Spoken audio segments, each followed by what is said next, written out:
Today's episode of The Sit Down with Scott Dion Brown is brought to you by Jennifer C. at HomeLifeCultureLink.com, Nino Simeka at MortgageGodfather.ca, and Jewelry Forever at JewelryForever.ca. Enjoy the show.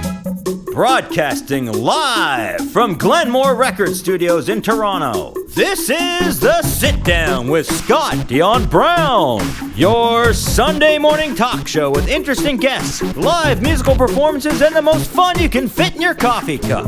Hosted by Scott Dion Brown and Regine Alaina, this is The Sit Down with Scott Dion Brown.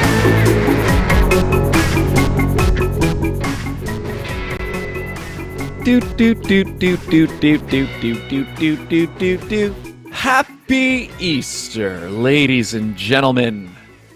Another beautiful day here in the city of Toronto. Actually, I don't know if it looks sunny. Curtains are closed. I actually don't know how pretty it is outside, but it's Easter Sunday, everybody. Happy Easter and welcome to episode 1, 2, maybe 5. I think it's 125. Welcome. Episode 125 of The Sit Down with Scott Dion Brown, our Easter special. And I'm joined, as always, by the greatest co-host in the galaxy. The one, the only. Regine Alaina. Happy Sunday, everyone. And yes, happy Easter, everyone. And to you too, Scott. Thank you. Did I get it right? Is it 125? Yes, I had to double check. I was like, I think he's right. But did you know yesterday was 4-3-2-1? 4, 3, 2, 1. April 3rd, 21. Oh. Although, I mean, I guess it depends how you write out the date. Because some people write day, month, year. Well, if you're getting technical. But in my mind, it was 4-3-2-1. Makes sense. What I find is, in fact, so I think mostly, I know in the US and I guess Canada, it's typically written month, day, year. Mm-hmm. But I think in the UK, they write it day, month, year. Yeah. I prefer writing it day, month, year, even though I say, when I'm speaking, month, day, year. So is today the 4th of the 4th, 2021? Well, yes. Today, either way, whatever way you do it, today you're correct. Mm-hmm. 4. But I think in the UK, they actually say, like... 4th day, today is 4th month? No, like they'll say, like, today's 4th April. I think that's how they actually speak over there. Like that's how you... So in a regular conversation, when you're speaking, they'll say 4th April instead of April 4th. I think I'm right about that. If you're British and you're watching, please leave a comment down below and let us know it is a proper way to say the date. Yes, exactly. Yeah. I think that's why. But I just like day, month, year written out because for me that's more logical. Like you go from smallest to largest. I think you know what month, I mean? day, year is logical, but month, day, year is logical in the sense that that's how we say it, right? Mm-hmm. So you're like, oh yeah, you always say April 3rd or 4th, 2021. Mm-hmm. But like, anyway. Regardless, today is our 125th episode. Yes, or is it our 521st? It depends how you read the numbers. Are you dyslexic? There's nothing wrong with it, but there's no other way to say 125. So. Yeah, you're right. Okay, that one. Did you know in the UK, actually, they're dyslexic. When they write, when they write out numbers. People. Yeah. How was your week, Regine? It was good. I took part in a Stop Asian talk yesterday, which is going to air sometime this week. So I'm really excited to share that with everyone. Sweet. Where is that going to be? Where can people watch that? I'm not sure, to be 100%. So it was one of my friends that I used to work with. She wanted to get a group of Asian women together just to share their story and to talk about what's been going on in the world with Asian hate crimes. So she invited me. I came on. Once I find out, I will share it all over social media as I usually do. Okay, cool. Watch for that, people. Yeah. And subscribe to Regine, by the way. Yes. Oh, good morning. Maria Brown. Good morning, Mom. Good morning. Happy Easter. And Les McKenzie. Hello. Hi, Scott, Regine, and Jenna. Hi. Well, you know what? Speaking of Jenna, maybe we Whoa. should bring in our guest today. Yes, we should. Ladies and gentlemen, our guest this morning is a professional fitness trainer, Hmm. and she's also happens to be my cousin, actually. So so let's meet her, ladies and gentlemen, from I guess owner of Jenna Rose Fitness. Let's welcome Jenna Rose. Hello. Hello, good morning. Good Happy morning. Easter. Happy Easter. Welcome to the show. You're probably the second member of Scott's family to make it onto the sit down. So that's Oh, really? amazing. It's Yeah. such an honor. When he asked me, I was like, yes, of course. I'm so honored. I do have to say, though, I know it's called the sit down. I'm actually standing up for this call because Oh. I actually tried. When I was practicing, I went to every seat in my apartment, including my bed, just to see how the lighting would work. And I figured, you know what? I'll just do it standing up because this is how I teach anyway. Mm. I see. So So yeah, you, when So it's a sit down with Scott, but stand up with But Jenna. I'm standing up. I Got have like it. I have my standing, like, whatever you call it, cushion mat. I'm wearing my running shoes. So yeah. like, this basically feels we're way more comfortable. yeah, because we're basically seeing this is like your office right now. Like this is where you're standing and looking. Yeah. This is where how you set things up, right? This is my backdrop for all my other clients that train with me. And then I have a yoga mat just sprawled out Awesome. when I have to do demos. But yeah, I figured, I'll stand up. I tried, but I'm like, no, I'm not going to sit. I'm going to stand. I feel more in my element this way. So if I'm bouncing around a little bit, that's why I'm not Yeah. sitting down. That's fine. All right. Well, then I guess we can make an exception. I mean, Yeah. usually I the mean- show we're pretty strict with the title and how it works. But yeah. How have you been? What's going on with you? I'm good. Yeah, I'm good. I found with this lockdown, I actually was able to change my business how it was structured. Prior to COVID, I was just a mobile personal trainer, driving to people's homes and training them in their basements or like condo gyms. And then because of COVID, I had to pivot, and now I do most of my trainings online through the computer, like this, through video chat. So it's been good. And I also started doing online coaching through an app called Trainerize, where I design workout programs through an app with videos, and then I plan it for the month for my clients, and they use it that way. So Cool. Cool. it's been good. Yeah, that's how I had to pivot, and I actually like it. So I was able to make it work for me. But then I good. also had to encounter the work from home Mm. situation that everyone's in now, because I'm not used to working from home, right? I'm used to being out and about. So I had to go through also dealing with Zoom fatigue and even just standing in one place for a long time is not good for the body. So learning how to stretch all the time. I try to stretch with all my clients now, and having this standing pad has been really helpful. And yeah, what about you guys? What did you have to change for? The COVID? biggest Did thing. you have to? Yeah, I mean, this show. I mean, basically, we had to switch from doing in-person not auditions, interviews, to doing it this way, and I think it's been similar to a lot of even what you've had to switch to go to online. Is there's a whole technical side of things that you kind of have to think about that you never had to, right, when you were meeting people in person. And I know from an interview perspective, for me, the biggest thing has just been getting used to that slight delay when I say something to somebody, and it's been one of those things where, because it used to be, I mean, if you're in person and you say something to somebody, maybe you make a joke, and then nobody laughs. There's that moment of oh, did I just say something really dumb? You know what I mean? But then now you kind of have to adjust to the fact that it's oh, I get it. They just haven't heard it yet because it's Or do you delay. find you're interrupting people more because of the second delay, and then you both speak at the same time? That happens to me all the time. In the beginning, it was more Yeah. like that, where we would just talk over each other. But as the show progressed and the weeks went on, we kind of figured each other out more. So if I can see that Scott has not done his thought yet, I'm like, okay, I'll just wait. Yeah. Yeah, so it's definitely been adjustment.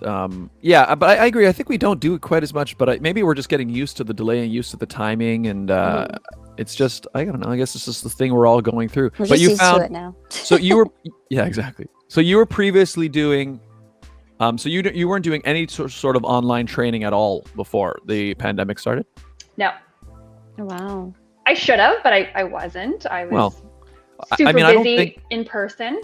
Yeah. Well, I don't think before, I mean, it wasn't a very common, I think there were some places that you could, that I heard of, that you do like online classes, but I think, I don't know if a lot of people were giving that a real legitimate look before, but you found that overall you found the transition to be a positive one overall? Yeah, definitely. Even some of my, like a lot of my older clients, I have clients that are usually like 65 and up. A lot of them are like afraid of technology. And then because of COVID, they had to learn how to use FaceTime and their iPad and everything. So that actually helped. So there's a couple of clients actually, once COVID is over, when they have to go to Florida or PEI, they're like, oh, Jenna, I can take you with me now. Whereas before, I wouldn't train them for like 6 months of the year because there were snowbirds and they would go to Florida. So awesome. that's good. So it's forced some people, the older generation, to use technology. Whereas before, and I've offered that before, like years ago, oh yeah, when you go on vacation, we can do online training. But they're like, no, like what's the point? And right? now they're like, let's do it online. Now it's like, we have to. Yeah. So that's been great. Well, And then it's me cool. too, if I go on vacation, I can train That's people online. All I need is an internet connection. So Well, that's true. It's the show. Scott goes on, well, not right now, but when he goes on vacation next time, we could just do it this way again. yeah, that'd be really cool. Then like if we go to Costa Rica or whatever. Yeah. It'd be It's like, really Scott, cool. where in the world are you today? Yeah, like a vlog. Yeah, I've actually thought about that. Like I even remember back when I was promoting my short film and I was going to like film festivals, and like there were a few conventions we were at. I mean, I thought now, like, how cool would it be to do, you know, like if I'm at Gen Con or like Dragon Con or something, to do like a virtual episode of the show from that location. Yeah. I think it would be really, really cool. Rather than pre-recording the episodes like we used to, we could just do it live. Yeah. The only thing I would have to figure out is the thing you really need when you're live streaming is like a really solid like internet connection. So that would be the biggest struggle. And then also one thing that's changed over the pandemic is like we were doing the show from my laptop before, and now I've since then bought like a proper like desktop gaming PC, and so it's a lot harder to like just I can't Lug really it throw around. this. Yeah, I can't really throw this in a bag, but we'll see. I don't know. We'll figure it out. I mean, I guess what I've found is while there have been a lot of limitations, and I do find like I still really miss that in-person interaction, I do find once you kind of embrace the online side, it does allow for a lot more possibilities that you could have never done the other way. I guess like what you were just saying, like how, you know, you used to train your people and then they go off somewhere and then you know you're not going to see them for 6 months, but suddenly, actually now we can just keep training, like nothing's going to change. Right. And I found that's you know, like for our show, we've been interviewing people now from all over the world, which we've never been able to do before. Yeah, that's Right. cool because I don't have to come to your studio. Yeah. So before, like, Yeah, I didn't even think of that. Yeah.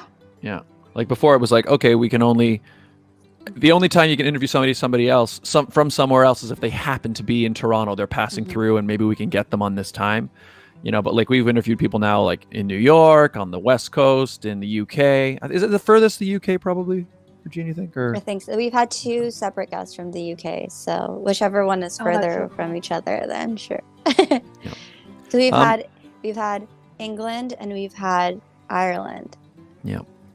Jenna, when you write out the date, do you write it day, gosh. month, year, or month, day, year? I do month, day, Thank year. you.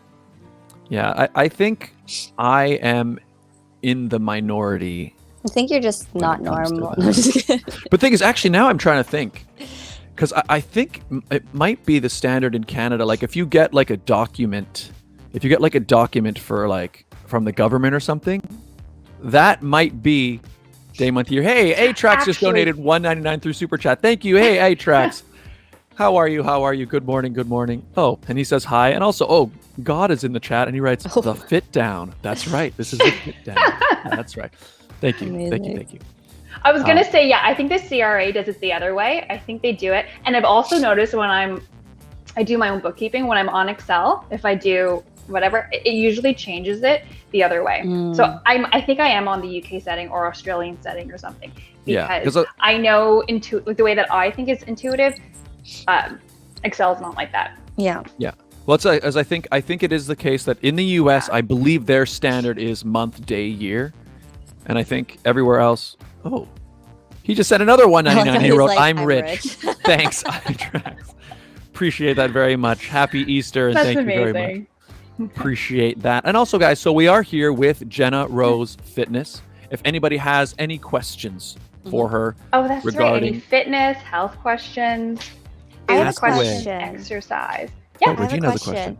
You mentioned the benefits of cold showers. Yes. Oh my gosh, I'm so passionate about this because I discovered this last year. Okay. So some days I take 3 cold showers, and I'm someone who doesn't like showering. So like the whole going from like taking lots of warm showers to doing cold showers is not it wasn't like a sacrifice. I know a lot of people love their showers, and doing a cold shower just sounds brutal. But there's a lot of health and like mental benefits to it. So I started it during COVID, last summer. First thing in the morning, I would take a really cold shower, just because like a lot of people have been talking about it. So I'm like, okay, I'm going to try it. It wakes you up. Apparently it's really good for mental health if you actually get your head under cold water. I only wash my hair twice a week, so I don't actually do the cold submersion every day, but I'll do my body. But they even said for like mental health, depression symptoms, blasting cold water in your head's really good for you. That can help for mental health. Painful though. It is painful, but it releases like endorphins and everything. And another mental thing is if you do it first thing in the morning, it helps you conquer your day. In the sense, if you can do something really hard in the morning, especially a cold shower, depending how freezing cold you can get it, you're better able to handle the stresses of the day. So what inspired me, one of the fitness influencers, authors that I follow, her name is Melissa Urban, and she's a single mom, and she said that when she takes a cold shower in the morning, she's able to handle her 6-year-old having a meltdown at breakfast.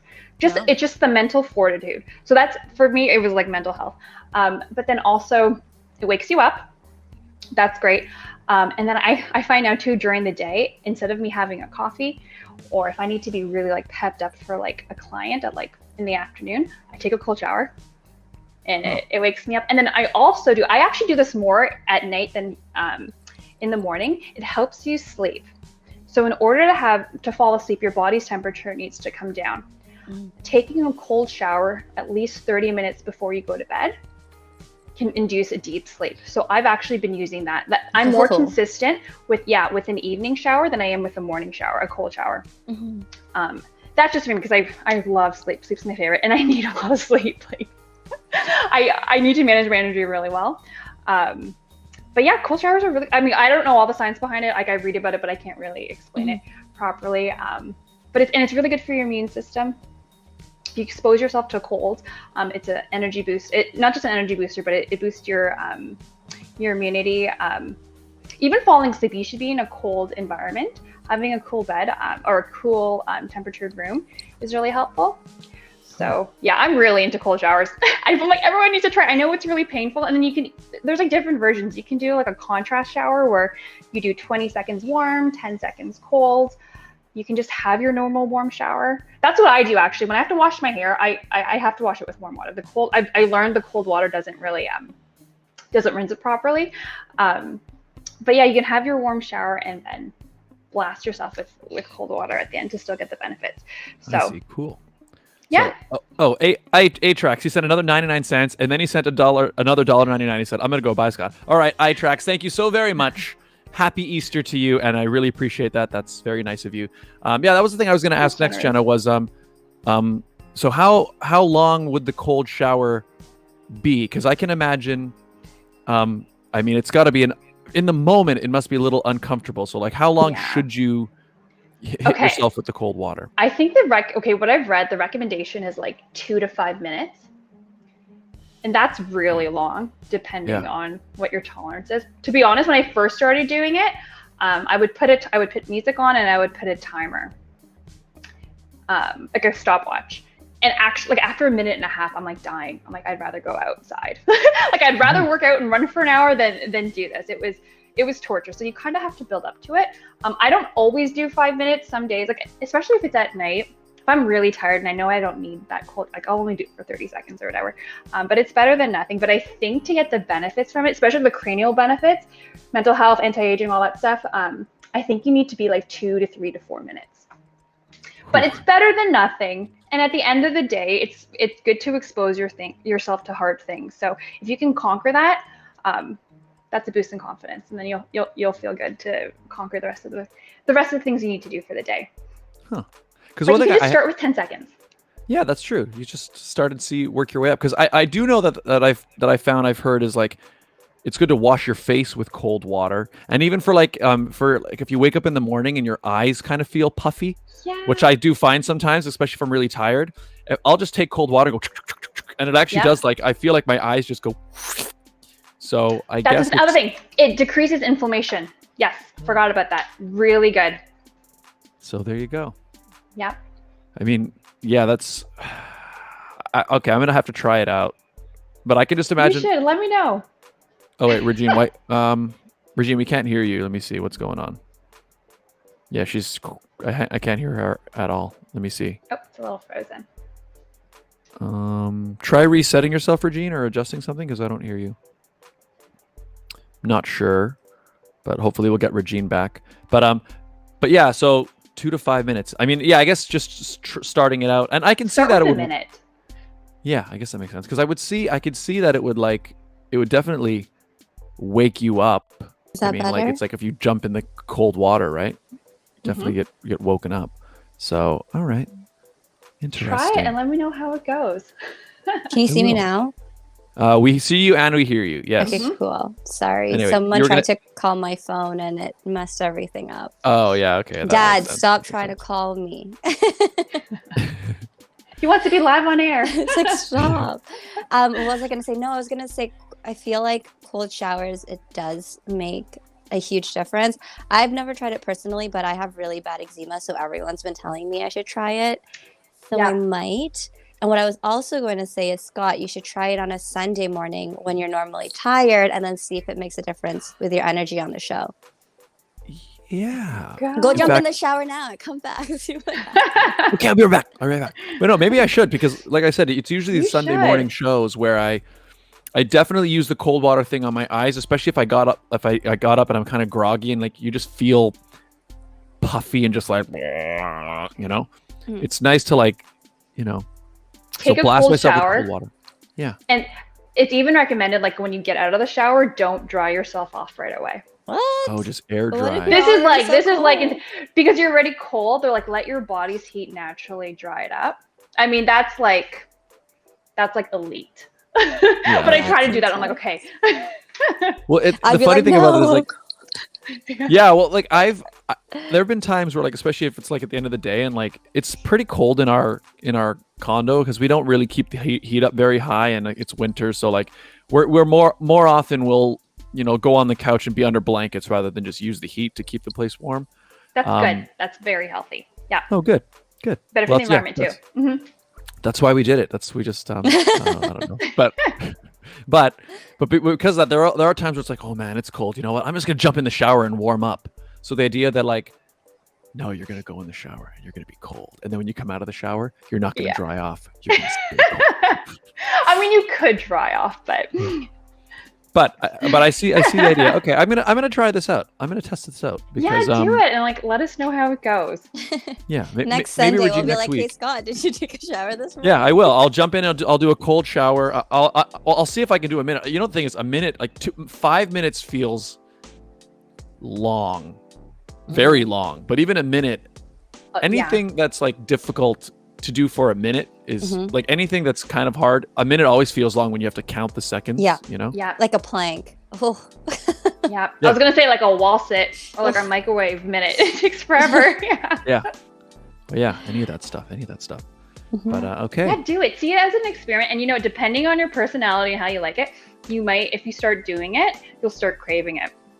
Oh. I was telling this to my brother the other day. I did a cold shower back at my parents' house. The shower there the water there is just a lot colder. Like here at my apartment, it gets cold, but it's not freezing. At my parents' house, the water gets so cold that like my skin actually changes like to red. But like to the point where it feels like daggers.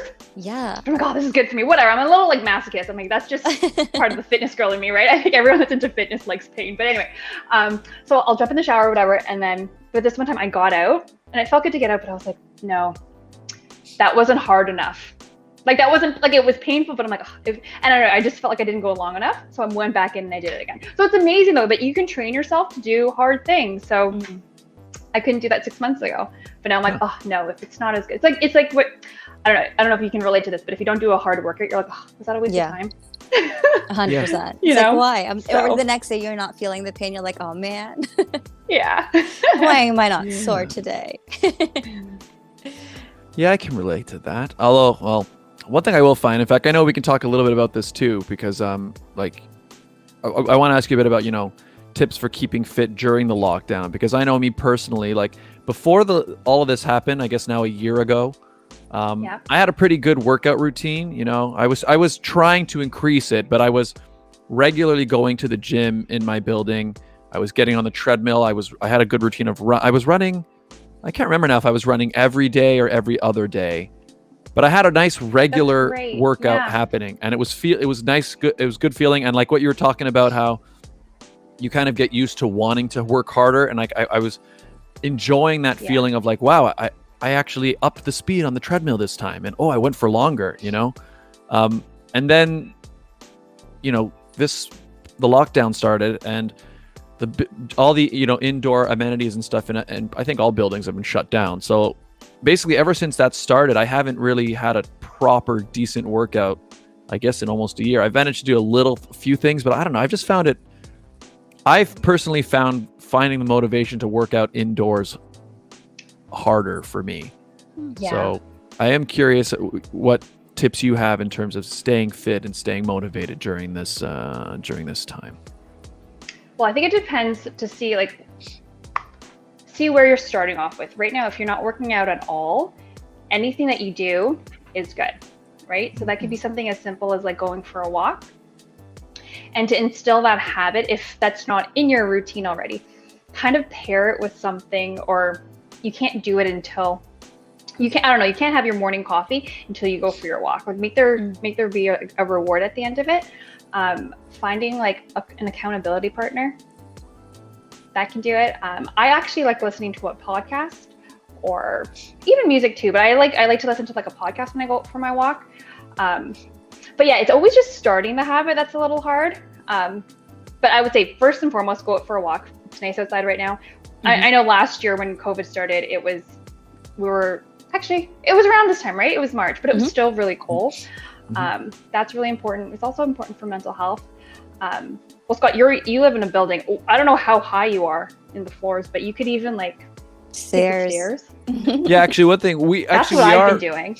Yeah, we are on a pretty low floor, and we actually do the stairs just not even for fitness reasons, but just because it's like, I don't know, every building I've been in now, and everyone I talk to, there seem to be elevator problems in like every condo.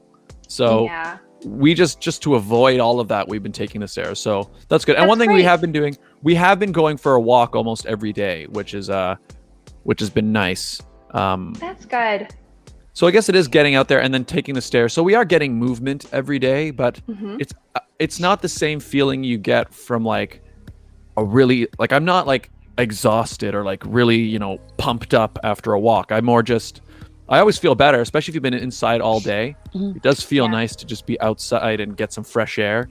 But it's been tough getting back into the actual groove of like. Well, you can also just do like actual exercise, like traditional push-ups, a wall squat, walking lunges around your face, jumping jacks. You know what I actually got? I would show you, but I got a trampoline about a month ago. Yeah, Cool. because sometimes in between clients, I like to take, like on the computer, I like to take a walk, but sometimes with, just like you said, the elevator or whatever, I don't know how much time I'll have in between clients. So if I don't want to like risk being late for a call, I'll just jump on the trampoline.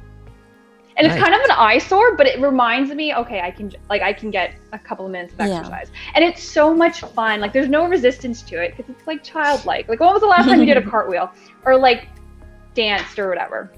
That's something also that you could do. You put music on, you can have like a 5-minute dance party. I do that often.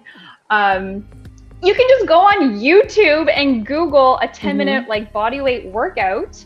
Yeah, there's so many things. I think the number one thing is though, like you need like accountability partner, or you need like a calendar to mark down when you've worked out. That can be really motivating if that works with your personality. That works with my personality, but yeah, and it's just starting small. And you can have something called like trigger workouts, where like every time you go to the bathroom, you're going to do like 20 air squats. You're going to go to the bathroom a few times a day. Lunge That your can way be a to the little reminder. washroom. I mean, you're going to look silly, but There's only it two actually- of you there. Just lunge your way to the washroom. Exactly. I mean, you can do formal workouts, but there's like, you can have like little snack workouts where you can, or little moments of exercise where it adds up in the end of the day. Actually, they say, we'll do a little like exercise science here. In a day, like your calorie expenditures, the number of calories you burn in a day, about 70% is your basal metabolic rate. So that's basically your resting metabolism. How much calories you're gonna burn just by breathing and like lying down. So that's 70% of your burnt calories. To increase your basal metabolic weight, you want to increase your muscle mass. So strength training is really important. Okay, so that's a big chunk. But only 5% is actually exercise. Everyone thinks like working out burns a lot of calories. It does, but in a 24 hours, even like for 1 hour a day, it only usually takes up 5% of your caloric expenditure. The other 10% is like your thermic, it's your body processing food. And then the other 15% is called NEAT, and that's non-exercise activity thermogenesis. So that's basically random things that you do. That's fidgeting, that's me standing here, that's you getting your laundry, that's you walking around. It's unintentional exercise burn. So if you look at the whole graph of how many calories you burn in the day, 5% is only in like an hour workout. 15%, so you can actually burn more. You do burn more calories doing the things that you don't even count as exercise, or even, I mean, we're not supposed to go out that much anymore, but like even parking your car far away at the grocery store, right? Or every time you go to your building, go up the stairs. Whenever you take a work call, make sure you're walking. I mean, as long as it's not a Zoom call. Walking. But there's just there's so many ways that you can add movement in. Actually, even last, in the summer, I was doing on my Instagram stories, I was doing something called coffee mobility, where I would make my coffee in like the Keurig or whatever, and it would take 2 minutes. And as it was brewing, I was doing leg swings, I was doing squats, and like it wakes you up. And I did it like every day just to inspire people. Like you don't need to do formal exercise, and you're gonna wait for your coffee anyway. What are you gonna do? You might as well move. That makes sense. I remember actually one thing I did the other day. We were walking back from the grocery store, and I had 2 grocery bags in my hand, and I just started going like this. I was just going like this. I was like, I'm just gonna do this all the way home. Be that guy and go like this. Yeah. What's funny, I still remember when I was a kid, and like there was like a lady who was like walking through the neighborhood, and she was doing like this the whole time. And I remember thinking, oh, she looks so funny. But looking now back you now, I'm like, no, understand. that lady was smart. That lady was smart. But also, Scott, I mean, you have all these excuses to not working out. You could have just called your cousin this whole time. Been like, hey, help me. True. Yeah, I know. Always here. I do a weekly boot camp every Saturday morning at 8 a.m. Oh, I'm pretty sure my girls are watching right now. that's awesome. So, Jenna, if people wanted to be a part of your boot camps or wanted to reach out to you, how can they do that? They can check out my website, jennarosefitness.com, or they can check me out on Instagram, Jenna Rose Fitness, with like underscores in between the words. Yeah, I was gonna say just send me a text, but We don't know your number. I'm like, I would say my number, but it's okay. Just find me Yeah, on I Instagram put the link Facebook. in the description. So her website you did? and her Oh, great. Instagram Thank is in the description down And below, her phone guys. So number make is sure you there give them a follow. Actually, I think my phone number. What's on my website? Whatever, it's fine. Okay. Well, yeah, it'll be okay. So it's all there. Find her online. Oh, hey, Zack Attack. Hey, my friend Alex stopped by and donated. Oh yeah, Atrax did. Yes, he did. Very much, thank you. And he says, "Happy Awesome. Easter." Happy Thank you. Oh, and Romina Easter. Dazik also says Happy Easter Hi, as Mom. well. Hello. You know what, Regine? Let's do the ads, Mhm. and then we will come back with more with Jenna Rose Fitness. Ladies and gentlemen, today's episode of The Sit Down was brought to you by some very important people, wouldn't you say, Regine? Mm-hmm. They are, of course, the people that make this show possible. Our advertisers. Yeah. Regine, Yes, Scott. do you want to know what your home is really worth? Maybe. Are you buying, selling, investing, or renting a home? Depends what my home is worth. Well, then, Jennifer C., Realtor at Home Life Culture Link, is here to help. Call or text Jennifer today at 647-403-8887. Don't deal with just anyone. Speak to a professional. Jennifer C. at Home Life Culture Link. To see her current listings, visit homelifeculturelink.com. The Mortgage Godfather is here to give you advice with any mortgage needs you may have, and he will shop to find you the best mortgage. Nino Simeka, mortgage agent. He'll give you an offer you can't refuse. He'll give you an offer you can't refuse. Find out more at mortgagegodfather.ca or call 905-604-6955. Jewelry forever. Conveniently located at CF Markville Shopping Center on 5000 Highway 7 East Markham. They do custom-made jewelry, repairs, and change watch batteries, all done on site. And we have a very special deal worked out with them, don't we, Regine? We do. If you guys go in and let him know that Scott and Regine sent you, you'll get 15% off your entire purchase. That's right, 15% off, 15%. Tell him Scott and Regine sent you. Jerry over at Jewelry Forever is an absolute artist. If you have a vision for a beautiful piece of custom jewelry, he is the man to make it for you. And or you can go there and see a whole selection of beautiful already made things. Check him out, jewelryforever.ca. Yep. And it was brought to you by Deliciousness Treats. Yes, hot chocolate bombs, smash cakes, dipped Oreos, which are now being shipped all over Canada. And there's so much more. So if you guys are interested in ordering, make sure you follow us on Instagram, deliciousness_treats, or on Facebook at Deliciousness Treats. That's right, ladies and gentlemen. Deliciousness Treats.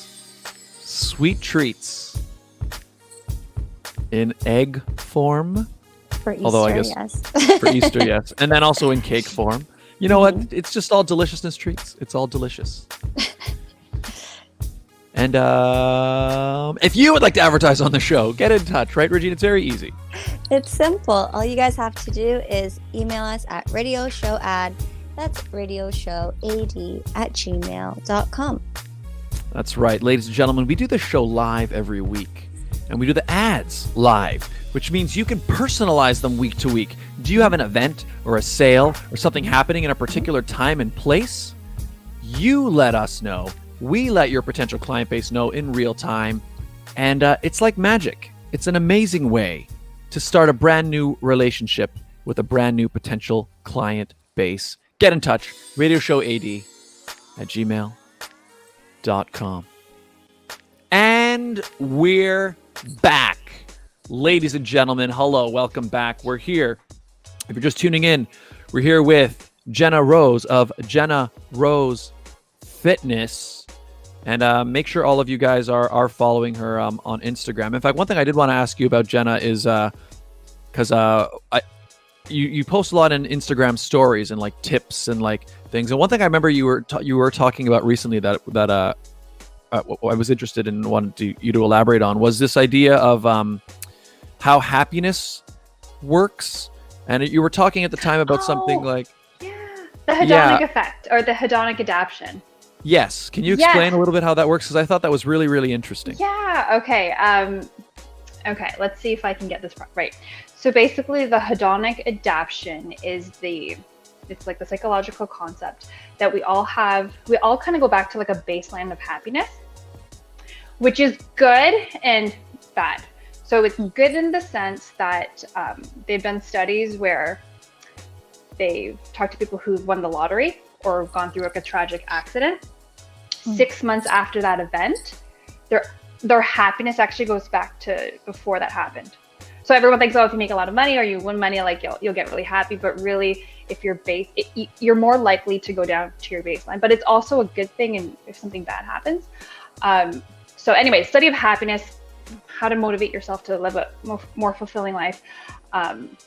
So with the hedonic adaptation, we are programmed to go back to our baseline. So one way that I do to avoid that, like when something great happens to me, like I moved into my new apartment, I said new apartment, it's not new anymore. It was like 6 months ago, but reminding yourself of just being grateful for it, because I think if I wasn't actively doing this, I was really happy moving into my new place, but it's so easy to take it for granted. Mm-hmm. So ways to make you appreciate it. Like every day I'm like, okay, I'm grateful for that. I'm grateful for that. Every time a client pays me, I'm like so grateful. Like I've been doing my business for 8 years now, and it's like I'm still so humbled and so honored that I get to make a living doing what I love, and just teaching what comes naturally to me. So another thing with hedonic adaptation is to purposely, and maybe this is a reason why I like cold showers. It's to purposely make your life harder and induce a little bit of suffering. So I think I know what you're talking about, Scott. I ran out of data on my phone last month, mm-hmm. and I was like 6 days out. And usually I would just buy the data again, but I was like, no, this is a good hedonic adaptation experiment I'm going to do. I am going to go on this data fast. Mm-hmm. I mean, I don't leave my house that often, but even just not I still go to a few clients' homes or whatever, getting groceries or whatever. Not having that data for the couple of hours, I did kind of suffer a little bit. But then when I got the data back 6 days later, I was more appreciative of it. So one of the ways to help with hedonic adaptation is to purposely take things away, even if that's like so that you have coffee every single day. Mm-hmm. If you take it away once or twice a week, that day that you miss it is really going to help you appreciate it the next time. It sounds so basic, but it makes a difference. And I'm more aware of it just because when I learned about it, I was fascinated by it. I'm like, okay, how can I be the happiest, highest expression of myself? Okay. Mm-hmm. Find gratitude and everything. But yeah, that's one of the ways, hedonic adaptation. We all basically return back to our state of happiness where we were before a great thing happening. Mm-hmm. So you want to just increase your happiness, your baseline. And how do you do that? Through gratitude. So and looking at the bright side of everything. So yeah, I'm sure there's other examples, but that was straight in my face. Like, oh, this mm-hmm. is perfect. So yeah, that's so interesting. So that's why, yeah. So that's interesting. So the idea is your happiness level, it generally everyone has a baseline, and it always comes back. You have a baseline, yeah, and you'll spike when you get the new job. When they say actually one of the, and it's different now with COVID, but they said one of the factors of happiness is if you have if you have a short commute, if it's 30 minutes or less or whatever it is. It doesn't matter how much money you make. If you have a long commute going to work, your quality of life, your happiness most likely will go down. So say that you changed from working on one job and then now you're working closer to home. This is pre-COVID, okay? Mm-hmm. That happiness that you'll get from that smaller commute, the shorter commute, it will increase your happiness for three months. But then after 3 months, that becomes your new normal, and you're no longer grateful for that. So, and it's just a simple mind training. So, yeah. But that works with anything. When you get into a new relationship, if you get a new job, you get a new pay raise, moving into a new house, it's so easy that we get complacent and you just get comfortable and you take it for granted. And that is interesting because you were just saying, it plays with the idea of if you've got this idea that you're how maybe you're feeling one way now, and you're like, if I can just do this, then finally I'm just going to be happy. But then what the truth is, it doesn't really work that way, like you're saying, because let's say you get that thing, what'll happen is you get used to it, and then you kind of you'll end up back not exactly where you were, but it's not like It changes. Yeah. Yeah, it's The goalpost change. Actually, I should bring this into my own coaching. I do this with my clients. A lot of them are go, I'll just be happy losing 10 pounds. Mhm. Yeah, but if you're not happy or being appreciative and liking the process while you are losing those 10 pounds, you're not going to be any happier at that 10 pound loss mark. You just won't. Because once you lose those 10 pounds, guess what? You're going to want to lose another 10 pounds. It's just the way the brain works. So you have to enjoy the process. And then the other side of that is if you didn't enjoy the process losing those 10 pounds, you're more likely to gain it back. Interesting. And then also, like you were saying, it's also, it works in the same way if something bad happens to you. And so it's like, I guess that's also good to know, is that even if something bad happens, just naturally we are programmed that eventually Give it 6 and I guess months. it's a way we can help to it's a way we can help to cope with things, right? Is that whether it goes up or whether you go down, it always tends to return back up to that baseline. That's a good thing to remember when you're like in the depths of sorrow or you're trying to support someone that's going through that. I mean, you always want to honor and validate someone's experience and their emotions, but maybe also letting them know, like, you will feel better. I know this doesn't make sense right now, but you will feel better. And even myself personally, I can look back and things that happened to me in my past, and you felt like, oh, it's the end of the world. No, it's not. It was fine. The sun rises tomorrow. It's interesting that you say that, because just recently, so my grandmother passed away in September, and I was obviously you go through this mourning phase, and I realized, oh wow, she passed away 6 months ago, and it seemed like life was back to normal, even though we're still in lockdown. But it's interesting that you said 6 months, because when I realized it, I actually counted how long has she been gone for, and it was 6 months. Oh, yeah. So it's interesting that you said that. I was like, oh, I'm taken back a little bit. Oh, yeah, you were meant to hear it. Yes. I was like, it's normal. Okay. Because, sometimes especially when you're grieving or you've gone through something terrible, you end up getting that guilt of, should I be feeling okay now? So the fact that you've kind of verified, like, no, 6 months is when it tends to go back. So interesting. Yeah. And then just, that they want you to be happy. They wouldn't want you to feel sad, right? They want you to still be happy and everything, because they're in a better place too. 100%. But that's common. But at the same time, if you were still grieving, I would say, don't worry, you got 2 more months to go. That's okay. That's okay. And grief isn't linear. Healing of any kind is not linear. 100%. You're going to be great one day, and then one day you won't be, and that's okay. It was just really interesting, because I was thinking about it, and then you said it, and I was like, all right, that's cool. Yeah. Nice. And I remember reading that study, and the study was actually on like horrific accidents, like quadriplegics who went from being healthy to being in a wheelchair. Wow. And like, just imagine that, right? Yeah. Like someone like me who, like, I get a lot of happiness through movement. I don't know how I would handle that, but that was the example. They said actually quadriplegics, after 6 months after it happened, their happiness actually goes back. I'm like, okay, that's really surprising, but also hopeful. It's just something in the way that human beings just are wired, I guess. It's just sort of the way we are. I think so. Yeah. That's good. And it's because I think even in my own live streams, sometimes some people will come into the stream and like they'll say something like they've had a bad day or they're going through a rough time, and I do try to cheer them up and let them know, hey, it doesn't stay like that. It never does. But I'm glad it was just neat hearing you talk about it, because it kind of let me know that there's also like some actual like hard data to almost back up that true as well. Because I mean, I could only speak from my own personal experience, and I try to tell people like it does, especially at times when you're in high school and stuff, when some of my people are, and school can be challenging in its own ways for a whole bunch of reasons. Yeah. Anyway, that's interesting. It was good to know. Actually, I just thought of something. Have you guys heard of post-traumatic growth? No. Growth?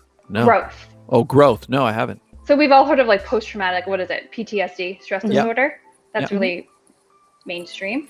There's something called post-traumatic growth, and actually feeling happier after going through something terrible. I read about it. Anyways, Google it. It's fascinating. You become more resilient, basically. Your heart, your mind, your soul becomes more resilient. I read it from this book called Option B. What's her name? Cheryl. She's like the CEO of Facebook, or former CEO. All right, I don't know. Cheryl something. She co-authored it with a brain guy, with a neuroscientist or something. Anyways, her book was called Option B because her husband tragically died on a treadmill randomly on vacation. So she became a single mom overnight. She's the CEO of Facebook, and anyways, so she went through the whole grieving process, and so she wrote this book called Option B, being like, my life wasn't supposed to look like this. So now I'm doing the Option B. And they talked about, it's been a while since I've read the book. I need to read it again to give more examples. But it was fascinating. It was the first time that I heard of post-traumatic growth. It's like, you become more resilient and you can actually be happier. And at the same time, she dealt with like, should I feel guilty? Because now she's remarried. She has another husband. But it's like, no, her husband would want her to have moved on and stuff, right? But anyways, there's the book if you want to read it. Option B, post-traumatic growth. Post-traumatic growth. That's cool. Oh, yeah, Brandon in the chat says, my data resets tomorrow. #data fast. There you go. We're talking about. Good for you. That's what we're talking about. You're doing it right, Brandon. There you go. There you go. I was going to say, Scott, if you ever have your viewers that are having a rough time, just be like, go to episode 125, go to the hour mark and listen to our conversation. Yeah. Yeah. But yeah, actually, I do think I think hearing that stuff can definitely help people because yeah, it's just I mean, I will say sometimes one of the biggest things I find, especially when it's somebody who's younger or going through school and stuff, is I remember how when stuff was happening in school, how important everything felt, you know, and like so it's like you felt like you were in your high school community. You see the same people all the time, and like everything that happens feels like, oh man, this is so bad because like now.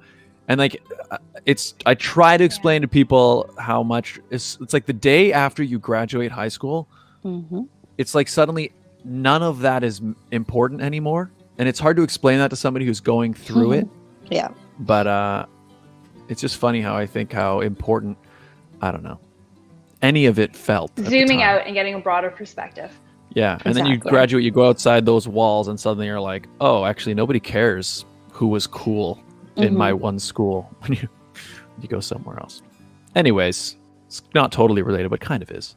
But, no, I get it. It's like being in university, or even being stuck. If you're super stressed in your job, and then something bad happens in your family, you're like, whoa, why was I so concerned over work? That's when there's been a health scare in my family. So there's another example where like you get so zoned in or stressed, and you're like, wait, hold on. And it's very relatable. Everyone watching this can relate to this, especially with COVID. Right? So yeah, very relatable. Zoom out. That's true. Actually, you know, I have found that is that people have a tendency, I think, to like if they don't have anything, if they don't have any giant problems happening, but people still tend to find ways to make them the smaller things problems, right? And so I guess it is important to keep some perspective on. You know what? That's a great way to keep yourself in check too. Here's another hedonic adaptation or happiness hack. When you go through something like that, or if that's how I do it actually. If something bothers me, I'm like, you know what? My life is so blessed and simple right now that this bothers me. You can always flip it and find gratitude in that. Here's another book. Okay, I have all these books in my head. Have you heard of the book, The Subtle Art of Not Giving Enough by Mark Manson? It's like an orange book. Anyways, it's a self-help book, but it's a completely different than traditional books, where it's super positive. This one, there's a lot of swearing in it. It's basically, he basically says life sucks and life is supposed to be suffering, so stop complaining. And it's like a big like reality check, but it's a good book for someone who's not into self-development or into like, oh, positivity all the time, blah, blah. It's very real and raw. And he actually says, and I love this, it says, the goal of life is not to have less problems. The goal in life is to have better problems. So if you come from it from that point of view, like his example is, okay, the homeless guy on the street and Warren Buffett both have money problems. Which money problems would you want to have? Right? Yeah. So, when I read that, and kind of like enduring suffering, like everything, suffering is required for anything. If you want to build a business, if you want to have a fit body, if you want to have a meaningful relationship, if you want to have a beautiful house, if you want to have a great career, you have to suffer, right? You have to put in the hard work. And it's basically like picking your suffering. So whenever something bothers me, or like, I like catch myself. I'm like, hold on. Okay, this is bothering me right now because my life is easy in this particular area or whatever. So I think coming from that perspective, like you're not looking for no problems, you're looking for having better problems. Makes sense. It kind of reminds me of that thing where people will say things like first world problems. Yeah. I guess. Now, the only thing I don't necessarily, sometimes I do find that term is thrown around a little bit too much. Like the idea is like somebody, because you live in a particular part of the world, then you shouldn't complain ever. But I think there's a balance you can have where having a bit of a perspective of like, okay, yeah, I'm not, I don't know, I'm not worried that like the local well won't give me any water. Okay, fine. Yeah, we don't have that issue here. So it's good to keep that in mind. But yeah, the idea of, I guess it's important. I guess maybe a balanced approach would just be kind of trying to keep your perspective somewhat in check, I guess, and understanding how it is. It doesn't discount the problems you have, but it's important to keep in mind. Yeah, I think that's a good thing to say to yourself as a check. Okay, this is a first world problem, but it might not be sensitive to say to someone who actually is. I mean, because I think the whole thing, first world problems, I think that came from like just being like, you're being entitled, stop.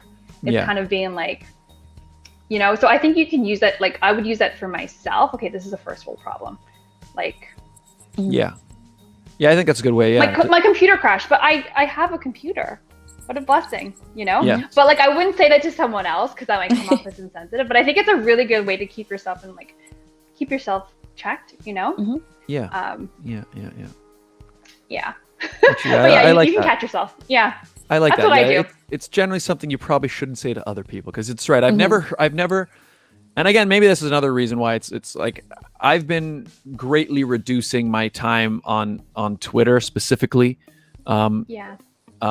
Because I actually don't think there's any good reason to be on there, specifically interacting with people. Like the only thing I use Twitter for now is just basically advertising. So like I'll post if I upload something, or this show will advertise it. But I no longer, I've been really trying to pull back the amount of, even just, I've never really interacted much with people, but just even reading the comments and the stuff people say to each other, because it's just like a really not a nice place to be. But generally speaking, I found when people throw around those terms like first world problems, it's usually to dismiss somebody. But I like what you said. It's probably something that maybe something you could say to yourself.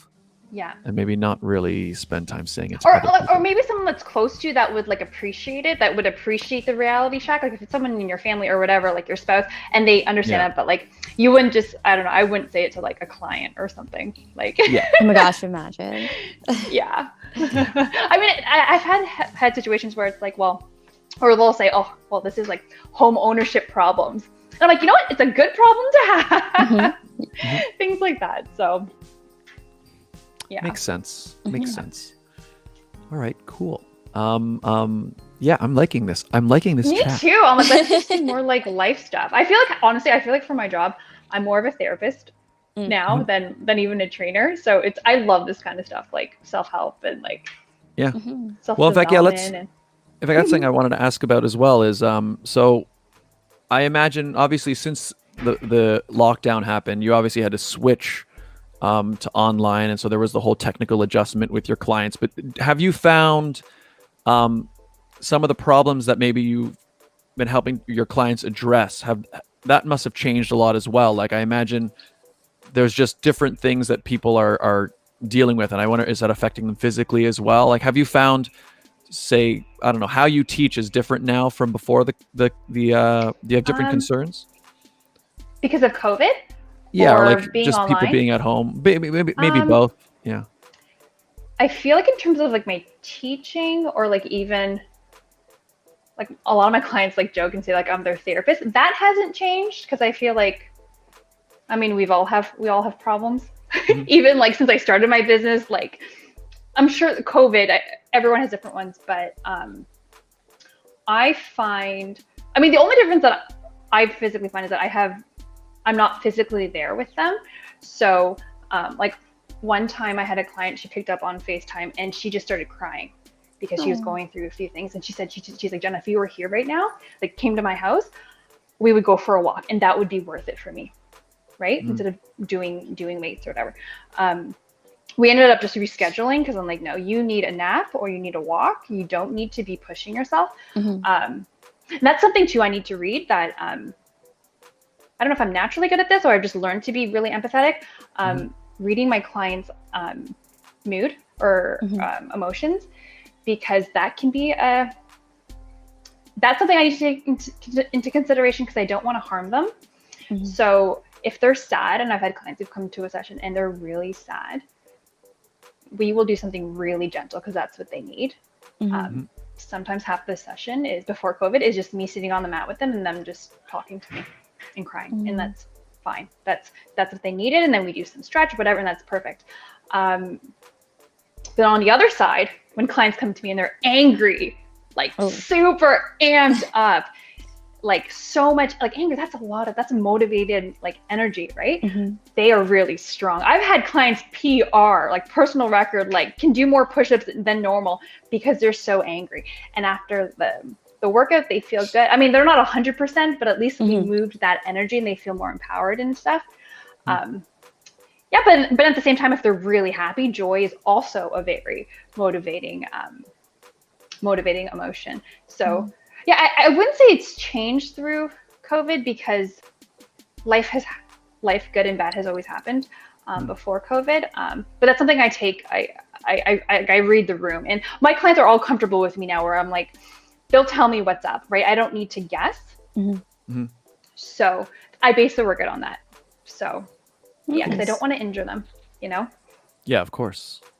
And then I'm wondering, maybe, do you think there's been change, like I don't know. I imagine people who are now, like, I wonder if the moods, I don't know, I'm just curious if you've noticed, like, if some of the problems that you found clients going through, whether like, have you found that their moods have changed since you were working with them before and after? Like, I don't know if they have different issues, like if do you find maybe they're more, because I can imagine, I know I've heard a lot about people dealing with like loneliness, for example, is a big one, right? People feel a lot more isolated, and I don't know, or like people, because they're at their computers more, they're all hunched over, so like their backs hurt more. Yes, when a client tells me that or their husband or whatever is like over on the computer all day, I make sure we do face pulls. I make sure they do Supermans. I make sure we do a lot of arm circles. That'll make sure they do. But in terms of like emotion and loneliness, I've had some clients who've actually increased their workouts with me during COVID because they either want the company and companionship, or they just they need the routine to keep them. I mean, most of my clients are retired, so their routine, they don't go to work, so they don't have a 9 to 5, right? So, but seeing me at the same time every day or almost every day has helped keep the structure during this very Groundhog Day time that we're going through. But yeah, they all tell me though, and it's like the best when they say that, like you just made my day. Like, I've had clients who tell me like I've changed their life. Like, it's just so nice. Or like, I hope all your other clients feel as good, you know, after a workout as I do. And it's just, and it goes both ways, right? Because then that makes me feel good. I know that if you want to, here's the energy booster. You want to make yourself happy or make someone else happy. Yeah, be there for someone. So you know, actually, this makes me want to ask you now, in terms of like, when you decided to pursue being a fitness trainer for people, what do you think it is that drew you to doing that? Do you think it was, because now I'm wondering, like, so for example, I noticed, so when I started live streaming regularly, you know, I started doing it not really knowing what to expect. It was literally something out of the pandemic that I started, like, oh, I have this extra time at home. There's not as much work in the evenings. Let's try this thing. But then what I've discovered is this whole community part, and building these new online sort of friendships and things with the community has been a part that I never anticipated. And now when I'm hearing you talk about your experience of training people, I mean, I can imagine maybe when you got into it or you started pursuing it, it probably came from, you love fitness and you're like, but then I think now you're telling me about all the personal connections you're building and actually helping people in that way.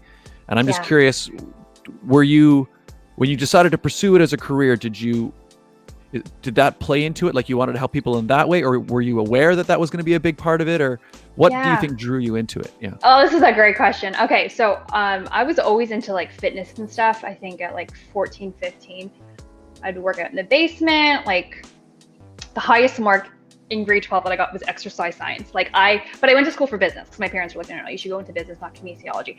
Just do fitness on the side in university. But fitness has always been my passion.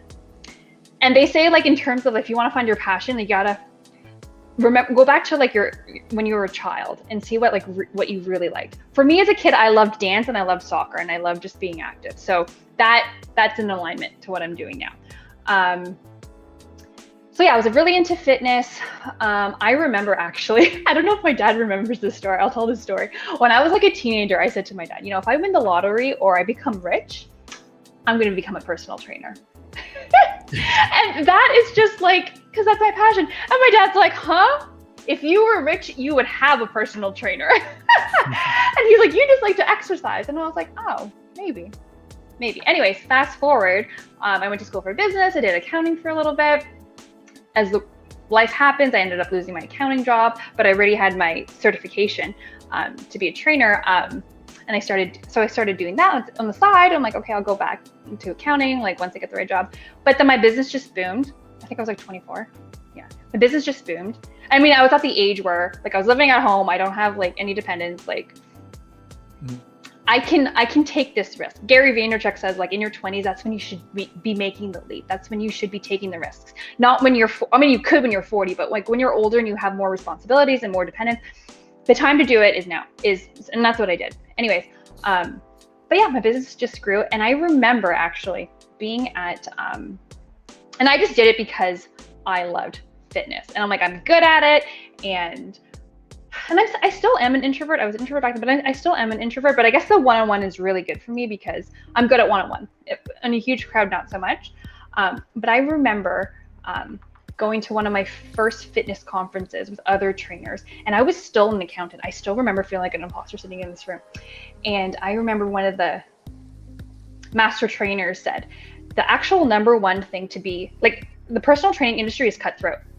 Especially if you work in a gym setting. I never worked in a gym setting. I always worked for myself. But they said the number one, you can be good at fitness, but the number one thing, if you have your own business as a trainer, if you want to be successful, is empathy. We're all like, huh? I don't even think I knew what the word empathy meant at that time. I was like, really? And it's basically being able to relate to your client, right?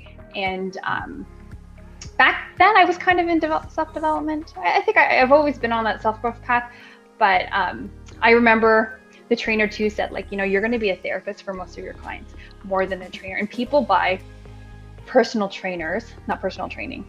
And it's so true. My clients can find any good trainer, but they stick with me because they like me. And if they didn't like me, they would find somebody else. So anyways, back to your question. I think I just naturally learned to be naturally. I think I'm a good listener, and I've been told I'm good at, and I'm intuitive, and I know what to say, and in conversations I know which books to recommend, whatever. So that's helped, and I think that's one of the reasons why I was able to have, and I do have a successful business, because I do have that not therapist, but I do have that trusted friend, whatever vibe that people feel. It's feel definitely heard, the vibe. Yeah. Yeah.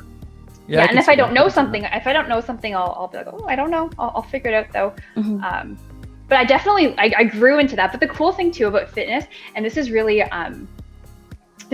common for all the fitness people that I used to follow, and I still follow. Back when I was 15, all these personal trainers that I would follow, now not all of them do training anymore. Some of them do business development. Some of them are spiritual. Some of them they're authors now. So fitness is actually like a really good gateway into self-development. And I naturally went that way too.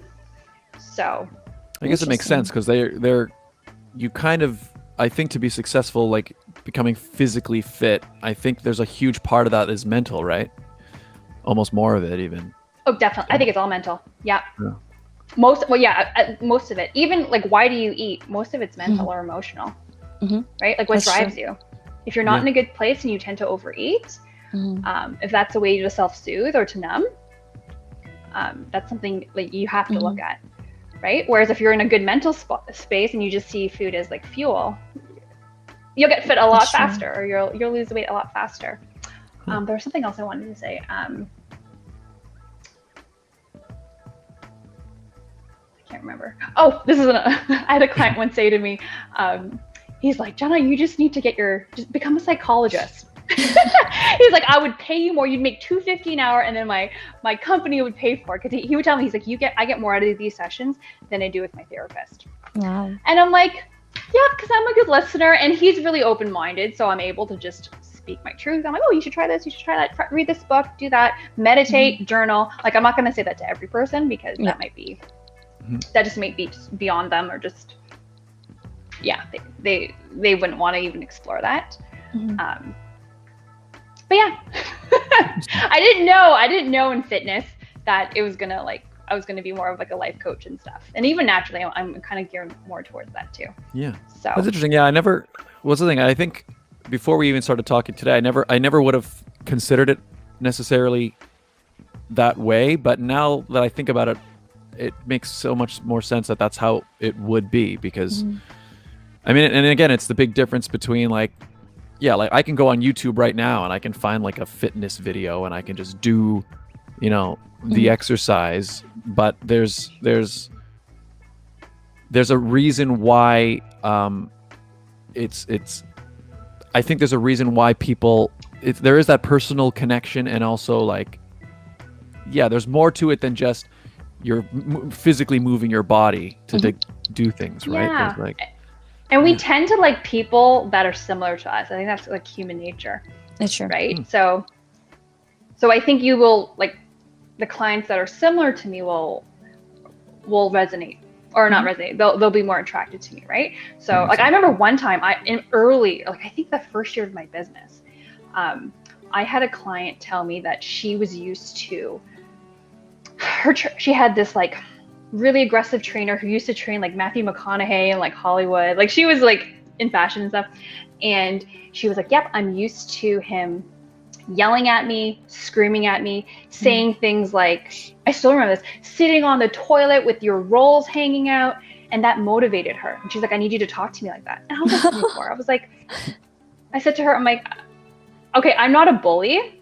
I don't even talk to myself that way, right? How can I talk? And usually we're always meanest to ourselves, right? Like we're our own worst critics. I'm like, I don't even talk to myself that way. I don't and I thought, I'm like, I have to be an actor. I'm not an actor. I'm still not an actor, right? And I would get so nervous. I mean, I only trained her for a month. We didn't last long. We just weren't a fit. And at that point in my career too, I would take anybody, right? Anyone that wanted to train with me. But I remember like being nervous going there and happy. And I remember I still remember this, like traumatizing me. She wanted me to say mean things to her, but I couldn't. So I just started counting louder.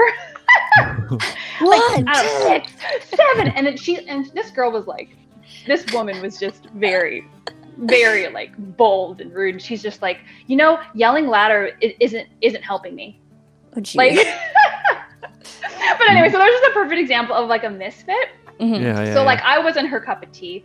So that's fine. Like I'm a cheerleader. I'm your hype girl. I'm here to empower you. Like, I'm not here to bring you down. Like, like that's not sense. Me. That like makes hire someone sense. else. Yeah. So. Like what Scott was saying, doing a workout video on YouTube versus working with a personal trainer, it's two different worlds. I've done both.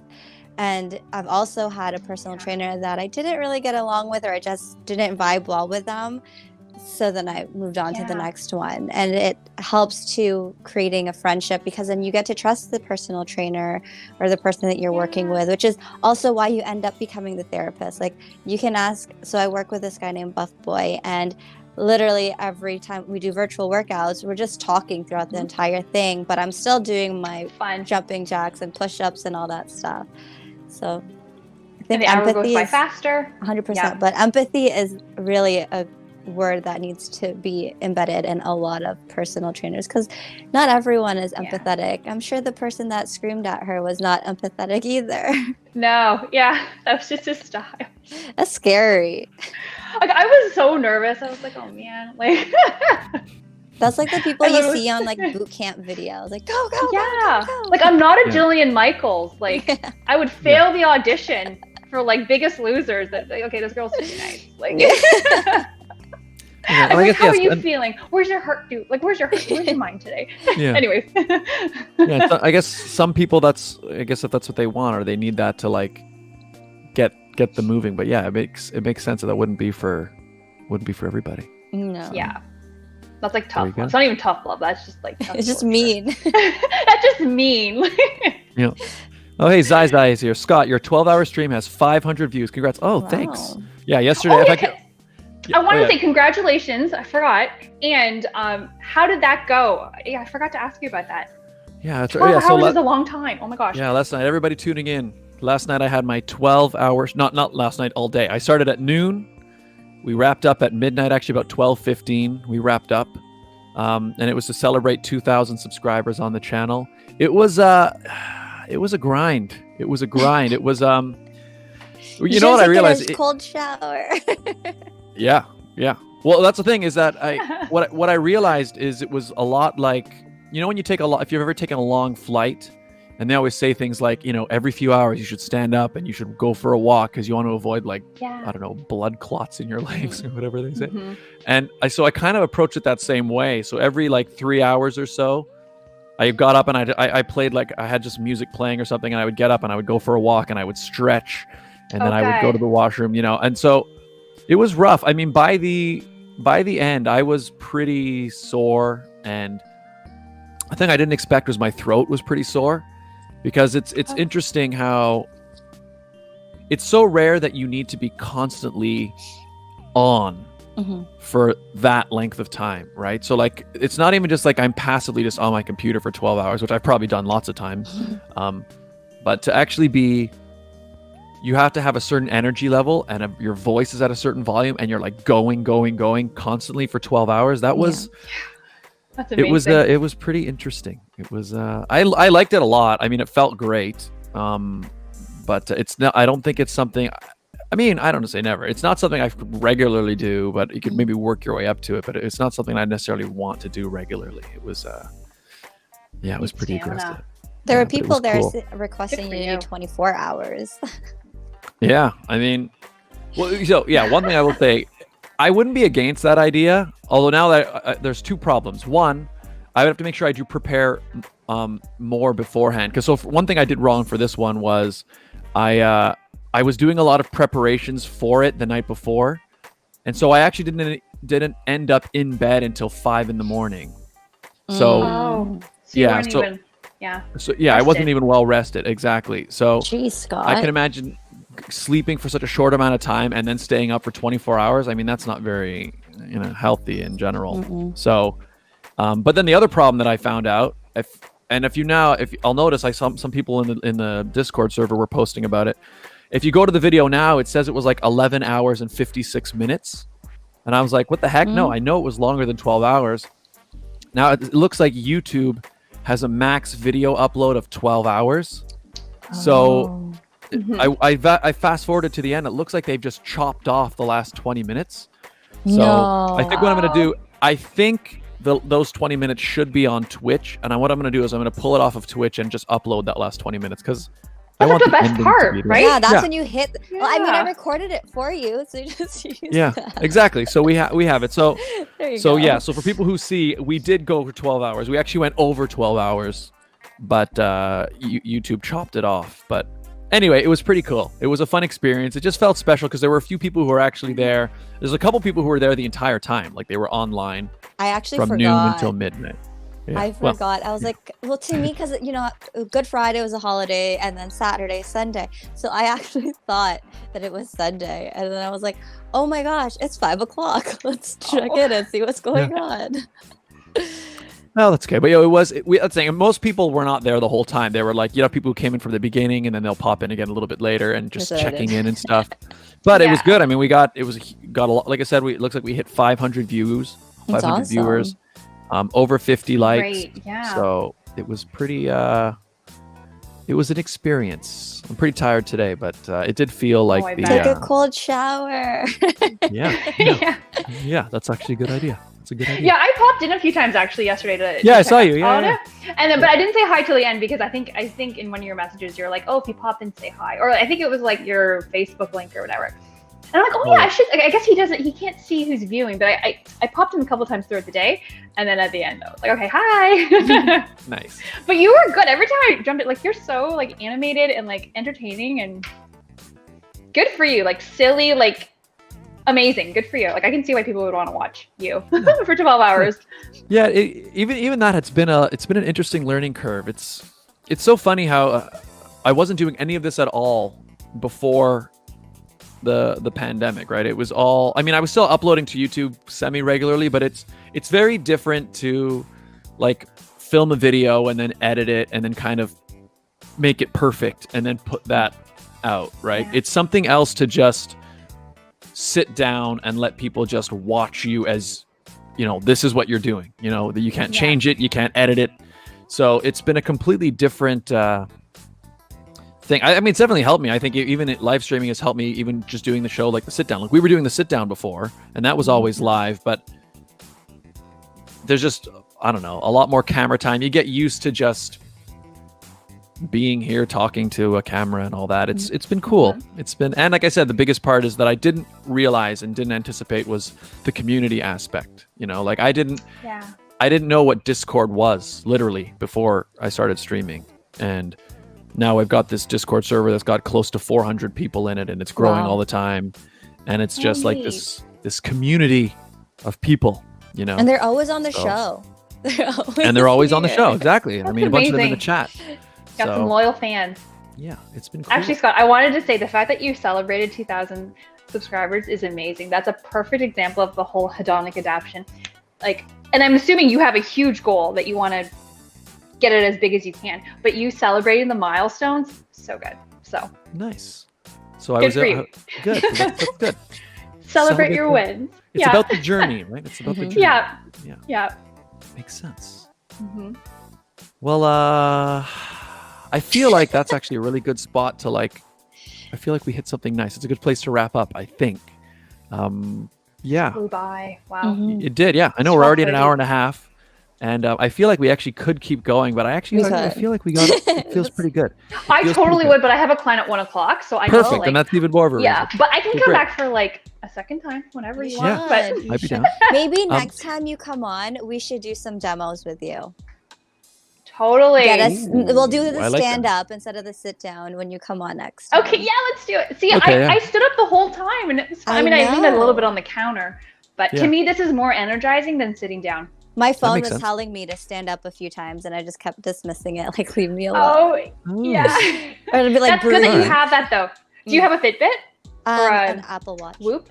Oh, an Apple. Okay. Yeah. So it's like it's That's good. literally told me a few times to stand up and a few times to breathe, and if I guess I don't breathe Huh. enough.